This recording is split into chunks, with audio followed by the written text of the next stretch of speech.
बबीता एक स्कूल में सफाई कर्मचारी थी जो अपनी इकलौती बेटी सौम्या को अच्छा जीवन और सारी सुख सुविधाएं देना चाहती थी, लेकिन गरीब होने के कारण वो मजबूर थी।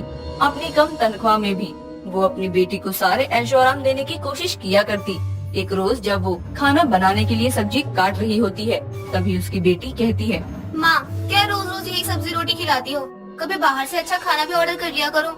बाहर का खाना? अच्छा बता क्या खाना है तुझे? सच में अब बाहर से लाओगी खाना? नहीं पगली, जो तू कहेगी ना घर पर ही बना दूंगी, वो भी बाहर से कहीं ज्यादा स्वादिष्ट। क्या माँ, रहने दो फिर। अरे बोल तो सही, ना बने तो कहना। ठीक है फिर, मुझे ना चीज वाला पास्ता खाना है। ये ना अमीर लोग बहुत खाते हैं।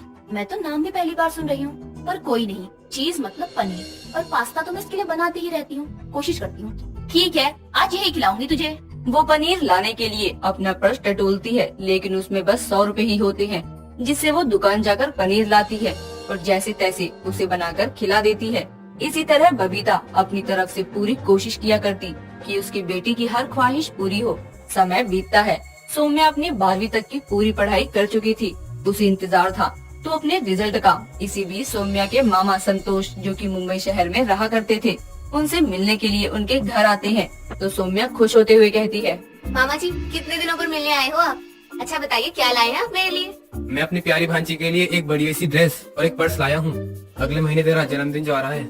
इतना कहकर संतोष उसे उसके लिए लाया हुआ सामान देता है, जिसे देखकर वो खुशी से उछलते हुए कहती है, मामा आप बहुत अच्छे हैं। ये ड्रेस तो बहुत ही मॉडर्न है और ये पर्स भी इससे मैच कर रहा है। कितना अच्छा होता कि हम भी आपके जितने अमीर होते, फिर मैं भी अच्छे कॉलेज में जाती। लेकिन अरे मेरी बच्ची, ऐसा क्यों कहती है? तू अच्छे कॉलेज में ही जाएगी, मैं तुझे भेजूंगी। देखियो, जिस गरीबी के हालात में हम रह रहे हैं, मुझे तो नहीं लगता कि मैं कभी कॉलेज भी जा पाऊंगी। बबीता, मैं तो कहता हूँ भांजी को मेरे साथ मुंबई जाने दो। वहाँ मैं इसका दाखिला एक अच्छे से कॉलेज में करवा दूंगा, जिससे इसकी आगे की पढ़ाई भी अच्छे से हो पाएगी। भैया, आप ये क्या कह रहे हैं? एक ही तो बेटी है मेरी, उसे भी मैं खुद से दूर कैसे भेज दूं? हाँ, आप तो चाहते ही नहीं हो कि मैं कॉलेज जाऊँ, दूसरे शहर में अपनी पढ़ाई पूरी करूँ। आप तो अपनी ही तरह मेरी जिंदगी को भी इस गरीबी की भेंट चढ़ाना चाहती हैं। इतना कहकर वो गुस्से में घर से बाहर चली जाती है, जिसके बाद उसका भाई उसे समझाता है और मुंबई में उसका अच्छे से देखभाल करने का वादा भी करता है। बबीता भी काफी सोचने के बाद अपनी बेटी के अच्छे भविष्य के चलते उसे अपने भाई के साथ मुंबई भेज देती है। बबीता का भाई बहुत अमीर था, उसकी भी एक बेटी थी। मुंबई जाने के बाद सौम्या अपने माँ मामी के घर एक सुखी संपन्न जिंदगी जीने लगती है। बड़े से घर में अपने माँ मामी के साथ रहती, जहाँ उसका खुद का कमरा था। साथ ही एक अच्छे कॉलेज में उसका एडमिशन भी हो गया था। बेटी यहाँ अमीर वाली जिंदगी जी रही थी, तो वहीं उसकी माँ यहाँ अकेली गरीबी में अपनी जिंदगी काट रही थी। ऐसे ही 2 साल का वक्त गुजर जाता है और इतने दिनों अपनी बेटी को ना देखने के कारण बबीता को सौम्या की बहुत याद आती थी। एक रोज वो अपनी पड़ोसन शांति के घर एक कागज का टुकड़ा लेकर जाती है। शांति बहन, एक काम था तुमसे, मना मत करना। अरे पागल, बोल तो सही, अभी गरीब की मदद नहीं करेगी तो कौन करेगा? ये मेरे भाई का नंबर है जो मुंबई में रहता है, जरा इस नंबर पर वीडियो कॉल तो लगा दे। मैं नुक्कड़ वाली दुकान से फोन कर लेती, लेकिन अपनी बेटी को देखने का बहुत मन हो रहा है। हाँ समझती हूँ, और तेरे पास तो स्मार्टफोन क्या, फोन भी नहीं है। वैसे एक फोन ले ले। क्यों नहीं लेती, सस्ते भी तो आते हैं। शांति बहन, मैं फोन ले भी लूंगी तो चलाने की समझ नहीं है मुझ में, और फिर कब तक मेरी सौम्या अपने मामा के यहाँ रहेगी? उसकी शादी भी तो करनी है, उसके लिए ही पैसे जोड़ रही हूँ। अब तुम फोन लगाओ ना। हाँ हाँ लगाती हूँ।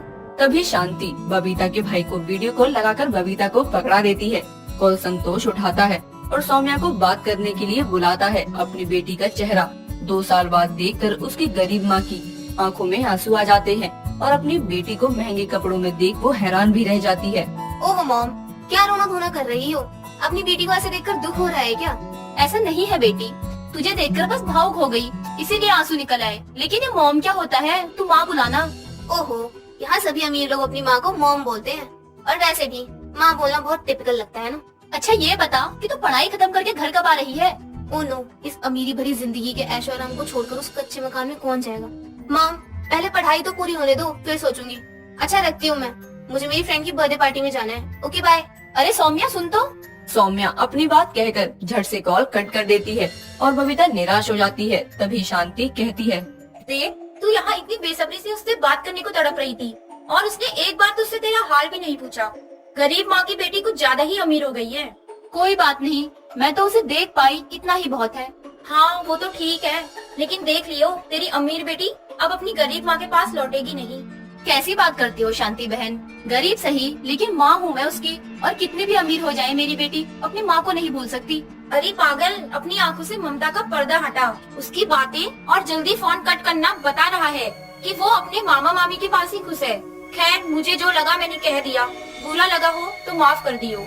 बबीता पड़ोसन के घर से चली जाती है, लेकिन उसकी कही बातें कहीं न कहीं बबीता को भी सच लग रही थी। ऐसे ही 1 साल और गुजर जाता है और सौम्या की पढ़ाई भी पूरी हो जाती है, लेकिन वो अपनी माँ के पास नहीं लौटती। सौम्या के जन्मदिन पर उसे सरप्राइज देने के लिए बबीता खुद ही जैसे तैसे मुंबई आ जाती है। जब वो अपने भाई के घर पहुँचती है तो वहाँ सौम्या के जन्मदिन की पार्टी चल रही होती है। उसके सभी दोस्त भी आए होते हैं। तभी वहाँ पुरानी साड़ी पहने, हाथ में गठरी पकड़े बबीता आती है। जन्मदिन मुबारक हो मेरी बच्ची, देख तेरी माँ आ गई। ये अचानक यहाँ कैसे आ गई? हे सौम्या, सी इज योर मदर। तुमने कहीं बताया नहीं कि तुम्हारी माँ इतनी गरीब है कि एक नई साड़ी तक नहीं पहन सकती। सच में इनकी हालत तो बहुत बुरी मालूम पड़ती है। Hey friends, leave it, let's cut the cake. Saumya अपनी माँ को इग्नोर करती है। एक गरीब माँ को अपनी अमीर बेटी की बातें समझ तो नहीं आती, लेकिन उसका बर्ताव देखकर वो इतना तो समझ जाती है कि जितनी खुशी उसे अपनी अमीर बेटी को देखकर हुई, उसकी रत्ती भर भी खुशी उसकी अमीर बेटी को अपनी माँ को देखकर नहीं हुई। संतोष अपनी बहन को कमरे में ले जाता है। कुछ देर में जब पार्टी खत्म हो जाती है, उसके सारे फ्रेंड्स चले जाते हैं, तो सौम्या अपनी माँ के पास जाती है। मॉम, आप बिना बताए कैसे? मैं अपने भैया के घर बिना बताए नहीं आ सकती क्या? मैंने तुझे यहाँ पढ़ने, एक बेहतर जिंदगी जीने भेजा था, अमीर बनकर घमंडी बनने नहीं। तू अपने दोस्तों के सामने अपनी माँ को माँ तक नहीं कह पाई, इतनी अमीर हो गई है कि अपनी गरीब माँ पर शर्म आ रही है। शांत हो जा बहन, बच्ची है वो। हाँ, यही सोचकर तो इसकी हर जिद पूरी करनी चाहिए। अपने से दूर तुम्हारे पास भेजा, लेकिन अब इसे अपनी गरीब माँ की कोई जरूरत नहीं है, मैं जान गई हूँ। इसीलिए ज्यादा देर तक यहाँ नहीं रुकूंगी, जा रही हूँ मैं। बबीता बिना किसी की बात सुने तुरंत वहाँ से चली जाती है और जिंदगी में पहली बार सौम्या अपनी माँ के लिए आंसू बहाती ही रह जाती है।